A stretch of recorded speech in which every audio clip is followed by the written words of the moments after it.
पश्चिम बंगाल में राज्यपाल सीवी आनंद बोस की चेतावनी के बाद ममता बनर्जी ने टेके घुटने। बाबरी मस्जिद बनाने पर अड़े एमएलए हुमायूं कबीर को टीएमसी ने किया सस्पेंड। কালকেই রিজাইন দিয়ে দেবো তৃণমূল থেকে, কালকেই, এবং 22 তারিখে মুর্শিদাবাদে নিজের দলের ওপেনিং করব। राज्यपाल का आदेश, अगर माहौल बिगड़ा तुरंत हुमायूं कबीर को करें गिरफ्तार। बाबरी मस्जिद पर राजनाथ सिंह का बड़ा खुलासा, तिलमिलाई कांग्रेस। राजनाथ सिंह बोले सरकारी धन से बाबरी मस्जिद बनवाना चाहते थे जवाहरलाल नेहरू। जब पंडित जवाहरलाल नेहरू बाबरी मस्जिद के मुद्दे पर सरकारी खजाने से पैसा खर्च करने की बात जब उन्होंने छेड़ी थी, सरकारी खजाने से पैसा खर्च करके बाबरी मस्जिद बनवाई जानी चाहिए, उसका भी विरोध यदि किसी ने किया था तो गुजराती मां की कोख से पैदा हुए सरदार वल्लभ भाई पटेल ने ही किया था। मेरे बहनों, पश्चिम बंगाल में नई बाबरी मस्जिद बनाने का ऐलान करने वाले टीएमसी के विधायक हुमायूं कबीर पर बड़ा एक्शन हुआ है। टीएमसी ने विधायक हुमायूं कबीर को पार्टी से बाहर का रास्ता दिखा दिया है, यानी हुमायूं कबीर को सस्पेंड कर दिया गया है। दरअसल इस मामले को लेकर ममता बनर्जी बुरी तरीके से फंस चुकी थी। अब राज्यपाल सीवी आनंद बोस की चेतावनी के बाद ममता बनर्जी ने अपने करीबी विधायक पर मजबूरन ये कार्रवाई की है। हुमायूं कबीर को पार्टी से सस्पेंड कर दिया गया है। तो वहीं पर मैं आपको जानकारी दूं कि ये उस समय कार्रवाई हुई जब ममता बनर्जी की एक बैठक में वो शामिल थे। इसी दौरान कोलकाता में उनके निलंबन को लेकर प्रेस कॉन्फ्रेंस कर दी गई। टीएमसी से सस्पेंड होने के बाद विधायक हुमायूं कबीर ने कहा कि मैं कल टीएमसी से इस्तीफा दे दूंगा, अगर जरूरत पड़ी तो मैं 22 दिसंबर को नई पार्टी का ऐलान भी करूंगा। हुमायूं कबीर के तेवर से साफ है कि अब वो टीएमसी के खिलाफ ही हो सकते हैं। ऐसा इसलिए क्योंकि उनका पहले कांग्रेस और बीजेपी से भी नाता रहा है। लेकिन अपने सस्पेंशन की खबर सुनने के बाद हुमायूं कबीर ने किस तरीके से रिएक्ट किया है। বলছি দাদা, রিয়াকশন পাবেন 2 ঘন্টা পরে রিয়াকশন দেব। সিএম এর মিটিং হয়ে যাক, তারপরে রিয়াকশন নেবেন। আমি বলছি তো বিধায়ক পদ থেকে সাসপেন্ড আছে কি, তাই তো? পার্টি থেকে তো, পার্টির কিছুতে নেই আমি, পার্টির কিছুতে নেই আমি। পার্টির মিটিং সেটা পার্টির নেতাকে জিজ্ঞেস করি, যে ইনভাইট করেছে তাকে জিজ্ঞেস করতে দিন। আমাকে ইনভাইট করেছে অপূর্ব সরকার, সাংগঠনিক জেলা সভাপতি, তাকে জিজ্ঞেস করি। সে যদি থাকতে বলে থাকবো, সে যদি বলে থাকতে হবে না আমি চলে যাব। যার সঙ্গে মিট করুক, উনি আমার কিছু বলার নেই। আমাকে সাসপেন্ড করেছে, আপনাদের মুখে শুনলাম। এর আগেও 2015 সালে 25শে ফেব্রুয়ারি একইভাবে তৎকালীন মহাসচিব পার্থ চট্টোপাধ্যায় বিনা নোটিশে আমাকে 6 বছরের জন্য সাসপেন্ড করেছে। কালকেই রিজাইন দিয়ে দেবো তৃণমূল থেকে, কালকেই, এবং 22 তারিখে মুর্শিদাবাদে নিজের দলের ওপেনিং করব। ঠিক আছে, নতুন দল করবেন। मैं आपको जानकारी दे दूं कि विधायक हुमायूं कबीर ने दरअसल जो भारत और बांग्लादेश के बॉर्डर से सटा एरिया है मुर्शिदाबाद, उसके बेलडांगा में बाबरी मस्जिद की आधारशिला रखने पर वो अड़े हैं। और जानकारी के मुताबिक बंगाल के राज्यपाल सीवी आनंद बोस ने ममता सरकार से ये सवाल किया है कि अगर हुमायूं कबीर के बयानों से कानून व्यवस्था की समस्या पैदा हो रही है तो उन्हें तुरंत गिरफ्तार क्यों नहीं किया जा रहा है। ये सवाल राज्यपाल सीवी आनंद बोस ममता सरकार से पूछ रहे हैं, जिसके बाद अब कहीं ना कहीं ममता बनर्जी भी जो है हुमायूं कबीर से नाराज है। इस तरीके की खबरें सामने आई और उन्हें पार्टी से बाहर का रास्ता दिखा दिया।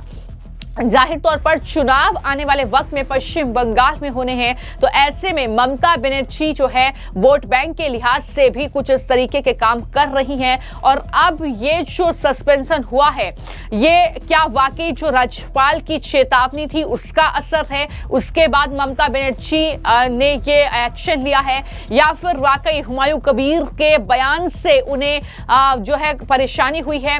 कई तरह के सवाल अभी भी उठ रहे हैं। हालांकि राज्यपाल सीवी आनंद बोस ने इस मामले में सवाल उठाते हुए राज्य सरकार यानी ममता सरकार से पूछा कि अगर विधायक के बयान से कानून व्यवस्था की स्थिति बिगड़ने का खतरा है तो उन्हें गिरफ्तार क्यों नहीं किया जा रहा। उन्होंने कहा कि मुझे फील्ड इंटेलिजेंस एजेंसियों और लोकल नेताओं से जो रिपोर्ट मिली है उनसे पता चलता है कि कोई जानबूझकर मुर्शिदाबाद को स्कैंडल का हब बनाने की कोशिश कर रहा है। इसकी परमिशन नहीं दी जाएगी, ये बताते हुए कि ये सिर्फ पूजा की जगह बनाने का मामला नहीं है।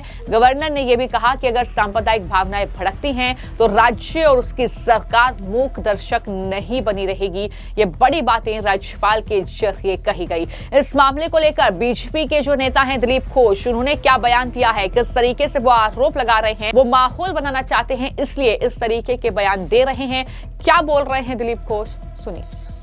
नहीं, अपनी जमीन पर कोई भी मंदिर मस्जिद बना सकता है, लेकिन बाबर के नाम पर भारत में कोई मस्जिद नहीं। ठीक है ना, जिसके खिलाफ 450 साल तक आंदोलन करके हिंदू समाज ने उसका ढांचा को खत्म किया और राम मंदिर बना है, उसका कोई बाबर आक्रांता था, इससे उसका नाम से कोई भी सौद यहाँ नहीं होगा। सिद्दीकुल्लाह चौधरी फिर से राम मंदिर बाबरी मस्जिद इशू सामने लाया। उन्होंने कहा कि वो सही राय नहीं थी। वो सिद्दीकुल्लाह चौधरी कुछ भी बोले, उसमें कोर्ट का क्या फर्क पड़ा, देश का क्या फर्क पड़ा। देश की आम जनता सभी पक्ष उसको मान लिए हैं और मंदिर बन चुकी है। चुनाव आ रहा है, उनको टिकट चाहिए, फिर मंत्री बनना है, इसलिए इस प्रकार विवादित बयान दे रहे हैं। तो आपने देखा कि किस तरीके से पश्चिम बंगाल में बाबरी मस्जिद बनाने का जो ऐलान हुमायूं कबीर ने किया था, टीएमसी के विधायक हैं उन पर ही एक्शन हुआ है, उन्हें पार्टी से बाहर ममता बनर्जी ने कर दिया है। लेकिन वहीं पर बाबरी मस्जिद का जिक्र अब रक्षा मंत्री राजनाथ सिंह के जरिए किया गया और उन्होंने इस दौरान कुछ ऐसा खुलासा कर दिया कि अब कांग्रेस पार्टी बौखला गई है। दरअसल जवाहरलाल नेहरू पर निशाना साधते हुए रक्षा मंत्री राजनाथ सिंह ने कहा कि वो सरकारी फंड से बाबरी मस्जिद बनवाना चाहते थे, उसकी मरम्मत करवाना चाहते थे। वहीं अब कांग्रेस ने राजनाथ सिंह के इन दावों को सिरे से खारिज किया। मणिकम टैगोर, कांग्रेस पार्टी के नेता, जो ये आरोप लगा रहे हैं कि बीजेपी झूठ बोल रही है, इसे लेकर कोई भी दस्तावेज या डॉक्यूमेंट्री सबूत के तौर पर मौजूद नहीं है। वल्लभ भाई पटेल उदार व्यक्ति भी थे, वे सच्चे अर्थों में सेकुलर थे, पंथ निरपेक्ष थे, वे तुष्टीकरण में विश्वास नहीं करते थे। जब पंडित जवाहरलाल नेहरू बाबरी मस्जिद के मुद्दे पर सरकारी खजाने से पैसा खर्च करने की बात जब उन्होंने छेड़ी थी, सरकारी खजाने से पैसा खर्च करके बाबरी मस्जिद बनवाई जानी चाहिए, उसका भी विरोध यदि किसी ने किया था तो गुजराती मां की कोख से पैदा हुए सरदार वल्लभ भाई पटेल ने ही किया था मेरे बहन भाई। और उस समय सरकारी पैसे से उन्होंने बाबरी मस्जिद नहीं बनने दिया। फिर नेहरू जी ने सोमनाथ मंदिर के पुनर्निर्माण का सवाल उठाया। नेहरू जी ने क्या कहा, जब पुनर्निर्माण का सवाल उठाया तो बड़े ही शांत भाव से सरदार ने शांत पर दृढ़ स्वर में इस बात को स्पष्ट किया कि सोमनाथ मंदिर का मामला अलग है, वहां 30 लाख रुपए जनता ने दान दिए हैं, एक ट्रस्ट बनाया गया है और इस काम में सरकार का एक कौड़ी भी पैसा खर्च नहीं हुआ है, यह सरदार वल्लभ भाई पटेल ने कहा। इसी तरह मेरे बहनों भाइयों, अयोध्या में आज जो भव्य राम का मंदिर बनकर तैयार हुआ है, मैं आपको बतलाना चाहता हूं, सरकार के खजाने से एक पैसा खर्च नहीं हुआ है। सारा खर्च यदि किसी ने दिया है तो देश की जनता ने दिया है। यही पंथ निरपेक्षता, यही सेकुलरिज्म की सच्ची परिभाषा है। ये उनकी तरफ से किया गया ट्वीट है। तो इस मामले को लेकर भी देखना होगा कि ये मामला कहां तक आगे बढ़ता है, किस तरीके की सियासत होती है। लेकिन फिलहाल कहीं ना कहीं अयोध्या में जब से श्री राम मंदिर का निर्माण हुआ है, उसके बाद से कहीं ना कहीं इस मामले को लेकर सियासत गर्माती हुई नजर आई है। लेकिन पश्चिम बंगाल में ये बड़ा एक्शन हुआ है और इस तरीके से हुमायूं कबीर अब पार्टी से बाहर कर दिए गए हैं। फिलहाल आपकी इस मामले को लेकर क्या राय है, मैं कमेंट बॉक्स में जरूर लिखें। धन्यवाद।